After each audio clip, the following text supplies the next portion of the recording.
What's up, Hokie fans? This is Coach Mike Holmes, contributor to the Sons of Saturday, coming at you with this week's Hokie hitter for the ODU game. We continue to see Tyler Bowen's creativity grow and expand again this week during this game with the creative use of blocking scheme and formation to be able to get our running and passing game into the best possible position.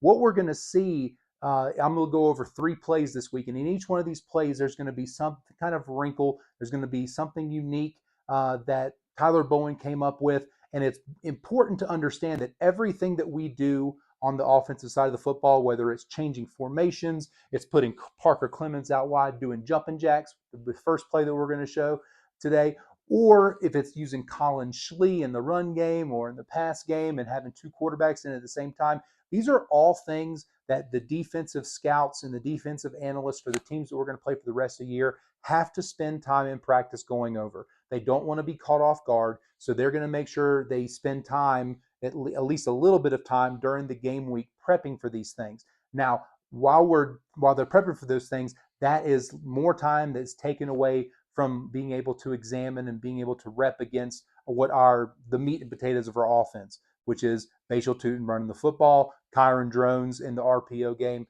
everything else that we've shown this year. So I appreciate what Tyler Bowen is trying to do by coming up with some of these wrinkles, coming up with some of these new creative ways to get people to football. So let's take a look at this first play. This is the 12-minute and 11-second mark of the first quarter. With this particular play, you're going to see instantly our offensive line, and you may not have noticed it on television if you were watching on TV, because unless you're like, oh, that's something. Why is there a lineman spread out wide? So, it's kind of like the old Emery and Henry offense they used to run, where both the tackles were out wide. So, but you have the tight end here in the left tackle spot. Our normal left tackle has slid over to the right tackle spot, and our right tackle is split out wide. Got Aiden Green to the outside of him, so 70 is covered up, so he's not out there as an eligible receiver. You have Jalen Lane over here in the slot, Daquan Felton and Ali Jennings over here to the backside. Now, ODU was running their base 3-4 defense here, and you can see they have set up. They have 2-5 techniques on the outside. They have a 0 technique lined up right over the ball. They have their 4 linebackers across, and they have 4 guys in the secondary over top. The way we set up this empty formation, though, it really got ODU on an island, and it really put one guy, this apex linebacker right here, it really puts him in a bind, and we'll talk about why that is here in just a second.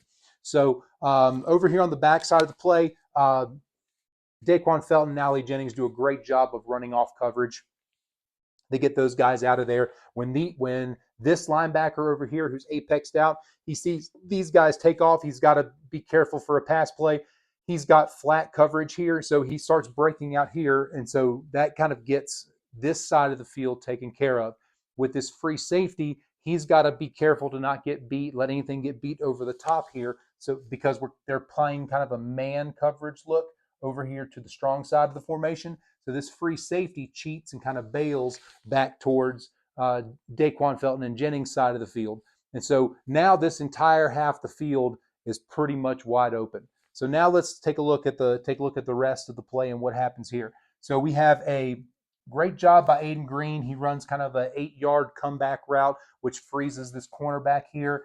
Parker Clements starts doing his jumping jacks out there, and it was all designed to get eyes on number 70.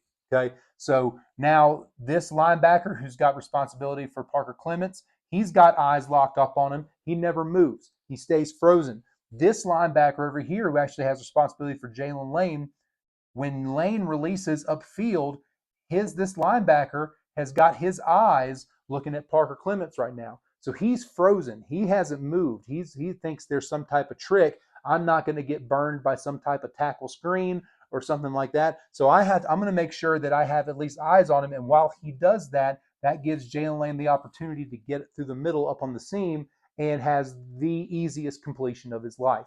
Drones makes that pass, boom, boom, boom, hit pay dirt for the touchdown.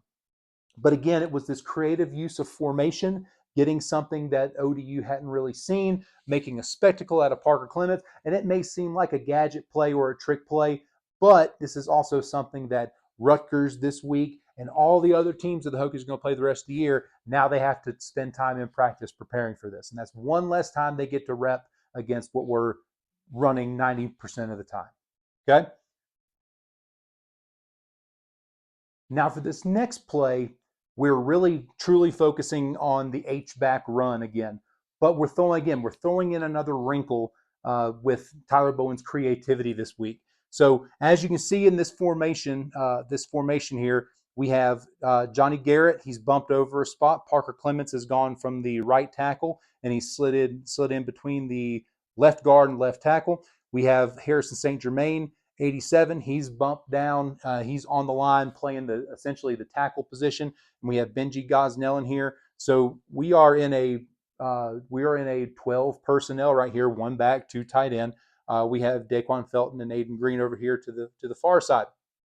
So now in this particular set, this is going to be a great example of a split zone look where the line is going to be blocking back in one direction. You have the H-back coming over and kicking out the last man on the line, and we're using that to create some holes and create some leverage against this defense. Now, let's talk about how this works. So you see there, ODU's defense here, they have a 6-eye on the inside of Johnny Garrett. They have a 2-eye here on the inside of Laith Ganem. You have a 0 technique that's head up over the center. You have a 4-eye that's on the inside shade of Harrison St. Germain. You have a cornerback who's playing up on the line, and he's playing to the outside almost like in a 5 technique type role. You have linebackers spaced out here. You have a strong safety over here to the side of the tight end to cover in case of a pass.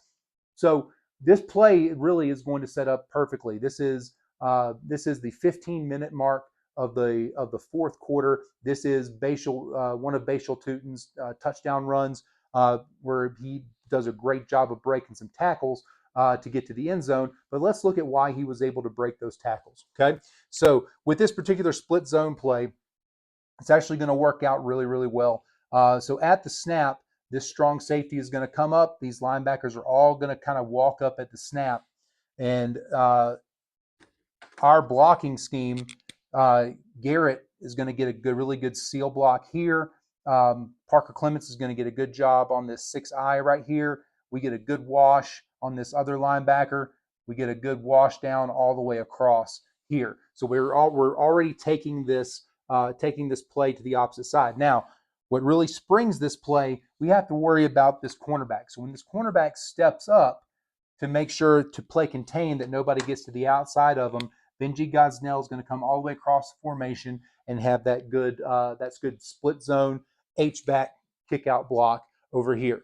By the time Bashal Tutin gets to his mesh point with drones, he's going to be able to get right up the middle here. All of these other players on this right side of the offense are going to be washed back into the play. We get a good job getting push. We get some movement up front. We're able to get these defensive line guys out of the way. And more importantly, we get these linebackers caught up in traffic to where they can't break down and make a good tackle. So they're grasping at Tutin with arms. And if you've ever watched Bashal Tutin play, you know you can't arm tackle that guy. So again, a great job of showing a different formation, a different look with the tackle over, or a heavy set, if you want to call it that, running the split zone off of it and letting Bashal Tutin be an athlete, break some tackles, make a play, and get to the house. Another example of Tyler Bowen's continued creativity in developing this offense.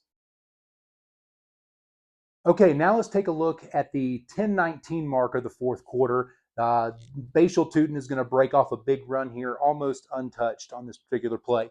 Now, I wanted to show this play because this is a great example of individual effort by Johnny Garrett and Benji Gosnell on this play. It's what really springs this play. So as you can see here, we have another unique formation, another example of Bowen's creativity. So we essentially create a quads look over here. We essentially have 4 receivers to one side of the formation. So we have Daquan Felton, Aiden Green, Jalen Lane here is wearing the number 25.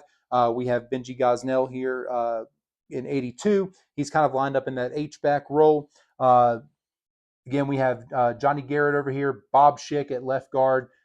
We have the Moore brothers here in the middle, Parker Clements over at right tackle. This play is really helped out by the formation on defense that ODU sets up in. So they give us a 4-eye here on the inside shade of Parker Clements. They have a 0 technique head up on the center here, and we have a 5 technique to the outside of Parker Clements.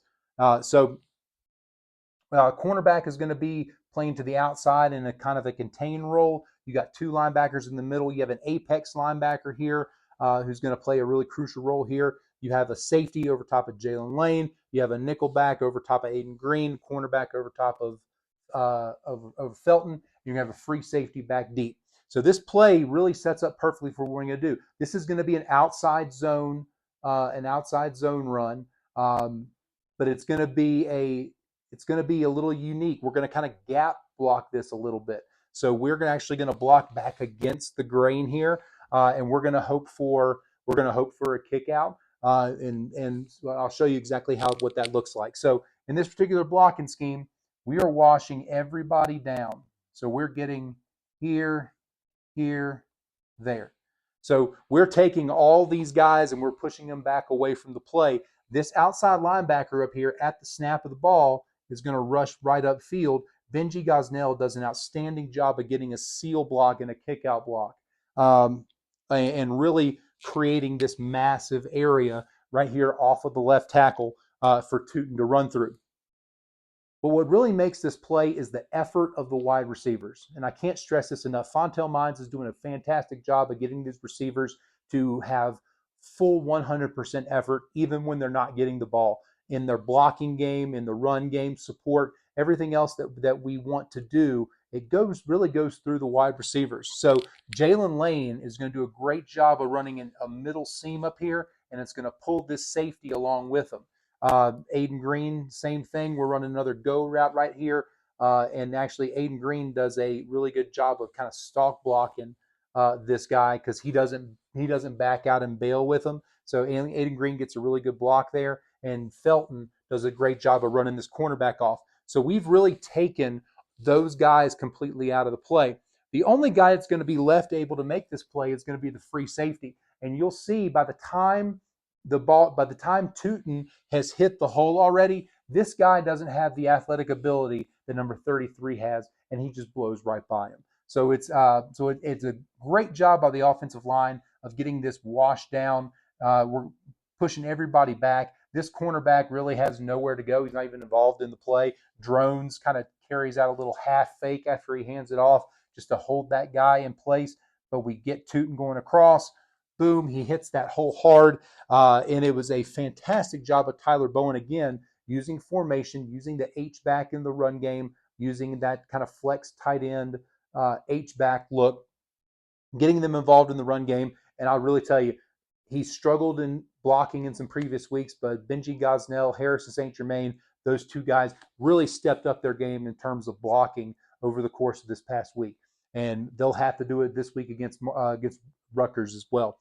But again, Tyler Bowen continues to create new formations, new things to put on film to expand and show the creativity of the offense that he's building. And it's not a finished product yet. It's still a work in progress, but I am very pleased with some of the creative things that he's doing on the offensive side of the football. Don't forget to like this video, subscribe to the Sons of Saturday channel. We're on the push for 3,000 subscribers.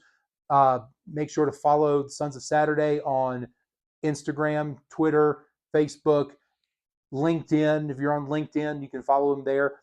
But also follow me at Hokie Hitter for some updates during the game. If there's something that I see while we're watching some of the games, I may put something out there. I'll also put the 10-minute tailgates out every week on the Sons of Saturday webpage as well as the YouTube channel. So again, thank you so much for everything. Appreciate you guys tuning in. Once again, see you next week. Go Hokies.